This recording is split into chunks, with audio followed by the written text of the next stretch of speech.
Welcome back everyone to Kraken of the Week episode 10, and this week we have some fantastic destroyer play from Alf-Kenobi. Now if that name sounds a little familiar to you, Alf-Kenobi is the player that finished number one, not just top 1%, but number one in Arena Season 2, where the kills were the tracking metric, and absolutely had a incredible performance during that season. On this game here, we have a game of domination on North. Kenobi is driving the Maass. Some quick stats on this. Maass has 5 guns, each on single turret, 128 millimeters. They have a 3.7 second reload time and a 6% fire chance. On the torpedo side, we have 2 torpedo launchers, with each has 4 torpedoes, 8.5 kilometer range, and a minute 30-second reload time. And we're going to see a very efficient game here. It's great for the kills and the damage, but better yet, it's what a destroyer should be doing. It's spotting, capping, and making sure that they're providing the best opportunity for their team to win. Right off the bat, Kenobi and his div were spawned just south of the A cap. He went in, did his job, and was able to capture the A point, and now moving back towards the central part of the map. Looks like the eastern flank was able to do their job and get the C cap. At this point, we want to go ahead and get that central cap. Unfortunately, right there, the first ship goes down. It is a friendly ship and in the div, but nearly 4.5 minutes into the game. So relatively late into the game when we see that first kill. And so far, our team is starting to fall apart a little bit on this side. So it's going to be even that much more important to go in and get that B cap. If you watch Kenobi play, he does a great job of swiveling around and observing the battlefield. Just looking at all the different angles, where the enemy ships are, where the friendly ships are, and what moves need to be made in order to best respond to the seen threats. Now you did see he launched both torp launchers at the Dallas back there. Was able to land 1 torpedo and get some flooding. But at this point, he has done his job at A and moving back into B. Another thing that this ship has, like the Tier 5, 6, and 7 German destroyers, is Sonar. The Maass Sonar is absolutely great. You can spot ships out to 4.2 kilometers. It has a duration of 1.5 minutes, so it can absolutely prevent other destroyers from getting onto caps. But here, moving back towards B cap, we see the Gatey pop up. And the Gatey is locked in on our friendly destroyer just south. And Kenobi does a great job taking very, very little damage here and going ahead and finishing off this ship. However, we do lose our friendly destroyer, and all of a sudden things are looking a little rough. We're at a 1-ship disadvantage. And fortunately right here, that's about to even up, leaving each team with a destroyer, 2 cruisers, and 2 battleships. As you can see, our eastern flank has started to fail, and there we do lose one of our cruisers, and we're back to a 1-ship disadvantage.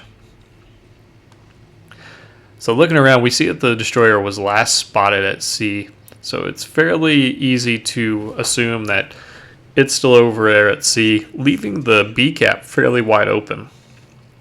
Assessing the battlefield, we see there are 3 ships spotted right now, both cruisers. So we got 1 cruiser north of B, 1 battleship north of B, and then we have the cruiser that just dropped spot sitting in the C cap, and then the battleship and destroyer that were last spotted just north of C. For the friendly deployment, we have the Sinop that is in our division just due south of us. We have the friendly Laga up north of A. And then we do have the other friendly battleship over there south of C, kind of tucked back behind the island. As we see there, the enemy destroyer does pop up, but out of firing range. So at this point, the only thing to do is get into B cap and at least flip it so that we get 2 caps to the 1 for the enemy team. Here we see Kenobi glance over there, see our friendly Byron.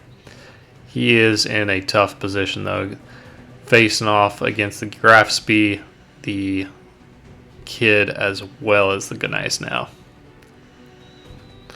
this point, not a lot of damage that Kenobi can do. So again, best thing a destroyer can do in this situation is go ahead, get the cap, and then spot for the enemies or for their friendly Synop. Synop has some very impressive guns and can wipe any of these ships off the map pretty quickly. Fortunately, through this much of the game, Kenobi's taken almost no damage. With 17,500, the Maass, I think, is best in class for Tier 6 for having most health points, at least on the tech tree side. I'd have to double check on the premiums. The Kid possibly could have some more since it has some heals, but tech tree wise, this is absolutely the most healthy ship of the group. So looking how the enemy destroyer, the New Orleans, has started to come south, Kenobi only has one choice really here, and that's to head out to the south end of B cap and go back towards C and try to get that capped out. Unfortunately, our friendly Byron did die in that process, and we're down to 2 ships versus 5. We have 2 Gneiss now, so New Orleans, Grafspee, and Kid. And fortunately, the cap situation is favoring the blue team at this point. 2 caps to 1, and that's going to provide quite the scoring advantage here. In a Tier 6, Tier 5 game, that is plus 3 points every 5 seconds. So taking a look here, we see the Grafspee, we see the Gneiss now, and knowing that the Grafspee has some decent sonar, Kenobi's being smart, sticking extremely close to the island here. We also know that the Kid is over here somewhere, and Twist and Track is indicating the nearest ship is in that general direction. So keeping the guns pointed that way just in case, and then just making sure to keep as much space between those ships and himself as he can. Here we do see the Kid completely pop up. Kenobi has torpedoes in the water. Rather than opening up guns, this is an absolute great play. Don't fire the guns. Keep them quiet. That way, once he does get outside the 4.9 kilometer detection range of the Kid, he will once again drop spot, which he does right here. He did take some secondary hits from the Gneiss now, had his engine knocked out, but overall, this wasn't a bad switch. Fortunately, right here, the Kid does keep firing his guns, which means that the Synop can spot him. This allows Kenobi to get his guns firing behind the smoke.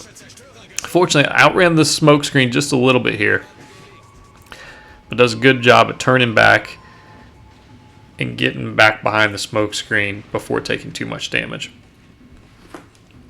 Right there, kudos to the Synop, putting on heck of a salvo on the Gneiss now. Here, Kenobi has dropped spot, doing a great job turning back into the smoke while staying in the cap. You don't want that to get reset. And at this point, you're just trying to buy yourself enough time to get your torpedoes to reload. The sonar is up and running. Since the Gneiss now does have torpedoes, it's important to know if they are coming in anywhere. Fortunately, the torpedoes reload just in time. We're able to spot the Gneiss now's torpedoes. They are no issue. Right here, guaranteed detection just barely inside there, and then the smoke starts to run out. So at this point, has to play rather aggressive, get the additional torpedoes in the water, but fortunately they're not going to be needed. Gets the devastating strike, landing all 4 on that first salvo, and that's going to be kill number 2. In this process, our Synop is back fighting with the Grafspee, and the Graf is such a great brawler. Has a combination of some extremely strong guns for a cruiser, as well as torpedoes on each side. The Graf is going to end up taking down our friendly Synop, leaving Kenobi against 3 of the red team, and things are about to get extremely tricky. You can see great awareness for the remaining enemy battleship, and I believe New Orleans, that's over on the far side. They did a great job going back over and taking A. Fortunately for Kenobi, though, he is about to finish off the C cap, at this point has to make a decision of which direction he wants to go in order to protect that B cap. Now, looking at the clock, looking at the point differential, we got 60 point differential, but right now each of these caps is only kicking out 36 points per minute. What that means is basically, as long as the red team doesn't get into B, Kenobi is going to net 36 points, since his team does have 2 caps versus the 1 cap of the red team. So that just barely gets them over the threshold in order to win. But what you have to do is, if for any reason that other Gneiss now or New Orleans rolls into B, and all of a sudden the blue team will stop accumulating points on that cap, and then it's impossible to make up that difference. The only way would be to get some kills. So he does a great job keeping the Graf Spee in range of the guns, making sure that they're constantly spotted, that way he knows where they are. And unfortunately, Twisted Track is still saying Graf Spee is the closest ship. So he doesn't need to worry about getting jumped or getting surprised from behind any of these rocks. Slowly, the score is shrinking, now just 30 points, but you can see we're under a minute now, and it's getting extremely dicey. Kudos to Kenobi for actually going around getting all 3 caps. That is quite the achievement for any destroyer to do in a game. 3 solo caps. But right now you can see the Graf Spee start to turn in, and now that sonar on that ship begins to be a little bit of an issue. So seeing how low the health is on the Graf Spee, he can shoot a widespread torps, hoping for it. But then as he comes around the corner, we see the New Orleans.